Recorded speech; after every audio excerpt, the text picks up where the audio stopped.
ஒருத்தர் கேட்காம நம்ம போய் அவங்களுக்கு உதவி செய்யறது நம்மளுடைய மதிப்பையும் குறைக்கும், அந்த உதவியினுடைய மேன்மையும் அவங்களுக்கு புரியாமலே போகும்னு பாரதம் கத்துக் கொடுக்குது. கிருஷ்ணரினுடைய தேரோட்டியின் பெயர் உத்தவன்.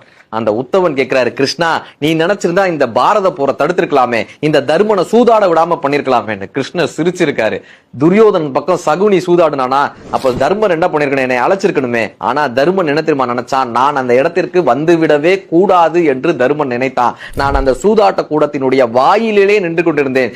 ஏதோ ஒரு கட்டத்தில் தன்னை இழந்த போது, நாட்டை இழந்த போது, சகோதரர்கள் இழந்த போது, பொன் பொருள் என்று அத்தனையும் இழந்த தர்மன் ஒரு முறையாவது என்னை அழைத்து விட மாட்டானா, என் பெயரை சொல்லிவிட மாட்டானா, ஓடி வந்து இவர்களை காப்பாற்றி விட மாட்டோமா என்று நின்று கொண்டே இருந்தேன். பாஞ்சாலி கூட முதலில் விவாதம் செய்தால், தன் அறிவு கொண்டு போராடினாள், தன் உடல் பலத்தை கொண்டு போராடினாள். எதுவும் நடவாத போது கிருஷ்ணா என்னை காப்பாற்று என்ற அந்த வாக்கியத்தை முடிப்பதற்கு முன்னால் நான் உள்ளே ஓடி சென்று அவளை காப்பாற்ற துணிந்தேன். இப்ப உத்தவன் கேட்டாரா, அழைச்சாதான் நீ போவியா, கூப்பிடாம நீ போமாட்டியா, அழைத்தால் தான் நீ போவியான். கிருஷ்ணருடைய பதில் என்ன தெரியுமா, ஒருவன் உதவி என்று கேட்காமல் அவனுக்கு நீ உதவி செய்ய சென்றால் உன் மதிப்பும் கெட்டுவிடும், உதவியினுடைய மதிப்பும் அவனுக்கு புரியாமல் போதும்.